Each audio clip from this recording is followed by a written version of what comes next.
Chers frères et sœurs, loué soit Jésus-Christ. Donc en ce jour, je voulais vraiment partager avec vous sur le chapitre 3 du livre de l'Apocalypse de Saint Jean, le livre de la Révélation écrit par Saint Jean. Voilà, c'est le dernier livre de la Bible. Et Jean, au moment où il écrit ce livre, est exilé à cause de la persécution sur l'île de Patmos. Et il reçoit cette révélation du Seigneur, non pas pour faire peur aux chrétiens, comme souvent les gens ont l'habitude d'interpréter le livre de l'Apocalypse, mais plutôt pour les encourager à la fidélité au Seigneur. Parce que, en définitive, Jean dit que le Seigneur a déjà vaincu le pire ennemi de l'homme, la mort. Et ceux qui resteront fidèles au Seigneur Jésus, à sa parole, recevront aussi la couronne de gloire, la couronne du vainqueur. Et c'est dans ce contexte que, dans ce chapitre 3, et bien avant, Jean va adresser une lettre à chacune de 7 églises existant dans l'Asie mineure, qui sont en proie aux persécutions des premiers siècles, orchestrées surtout à ce moment-là par l'empereur Domitien.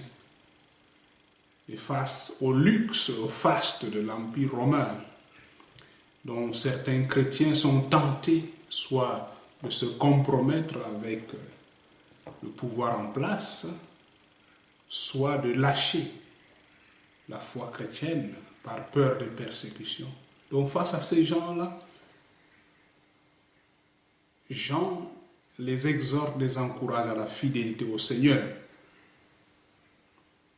Et pour comprendre ce texte, je pense que nous devons lire une des phrases qui se retrouve dans la lettre aux chrétiens de Laodicée.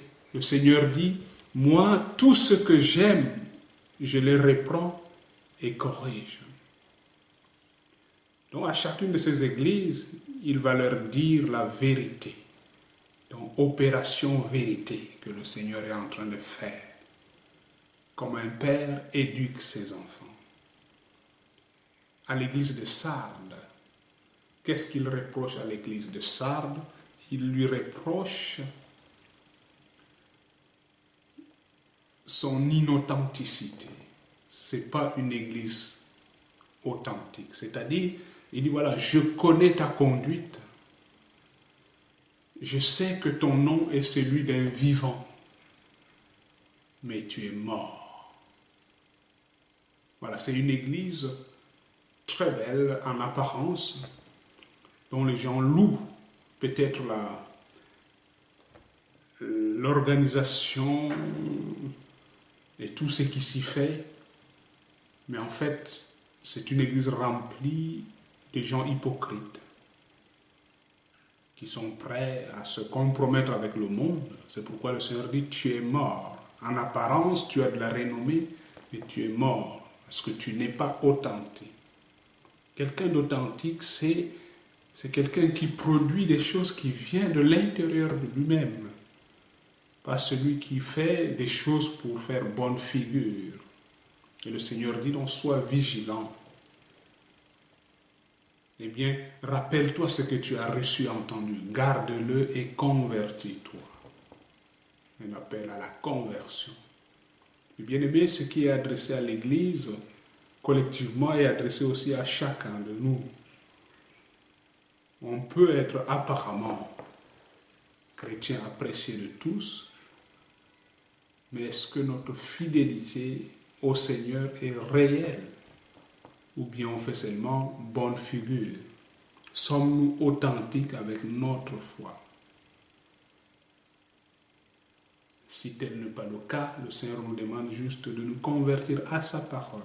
Parce que c'est en gardant sa parole que la parole nous garde. À l'église de Philadelphie, le Seigneur fait là aussi une opération de vérité. Il loue cette église de Philadelphie. Il trouve que c'est une église justement authentique. Et qu'est-ce qui fait l'authenticité de l'église de Philadelphie? C'est qu'elle garde la parole de Dieu. La parole de Dieu est au centre de sa vie. Pourtant, il dit, je sais que tu n'as pas de force. Voilà, tu n'as que peu de force et pourtant, tu as gardé ma parole. Tu n'as pas renié mon nom. Mes frères et sœurs, le Seigneur ne nous demande pas au-delà de nos forces. Ce que le Seigneur nous demande, c'est la fidélité. On peut être faible, mais si on a de la bonne volonté, on veut s'appuyer sur lui, lui peut nous soutenir. C'est pourquoi il continue de dire, puisque tu as gardé mon appel à persévérer, moi aussi je te garderai à l'heure de l'épreuve qui va venir. Voilà. La foi chrétienne ne nous vaccine pas contre les difficultés de la vie, contre les malheurs qui peuvent frapper à tout moment à notre porte. Mais notre fidélité à la parole de Dieu, notre attachement au Seigneur sera pour nous une force dans la détresse, une force dans les difficultés. Nous gardons la parole du Seigneur, le Seigneur nous gardera au jour du malheur. Il sera notre vie face à la mort.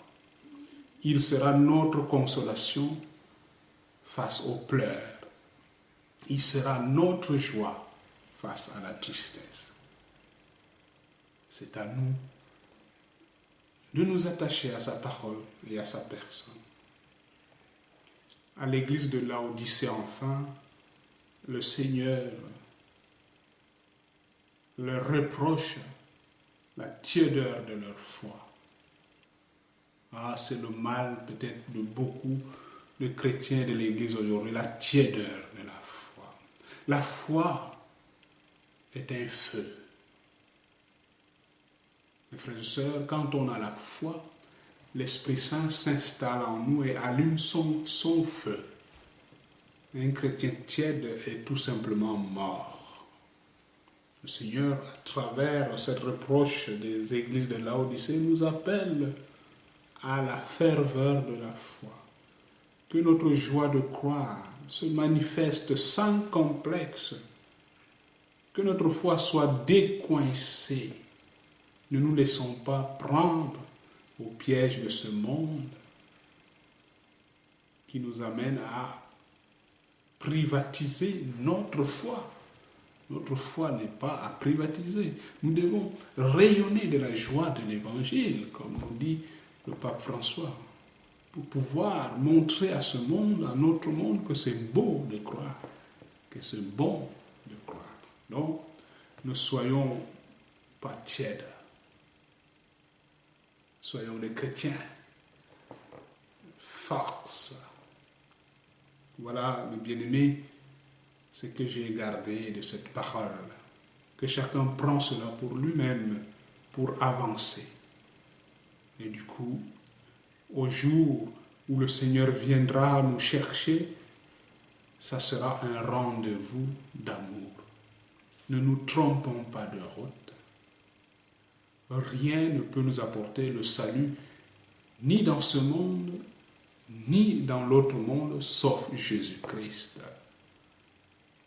Face à nos difficultés, les vendeurs d'illusions frappent à nos portes pour nous proposer de la facilité, pour nous proposer des chemins détournés pour arriver à une vie joyeuse. La vie joyeuse ne se trouve qu'en Jésus-Christ. C'est notre fidélité au Seigneur qui nous donnera de la joie.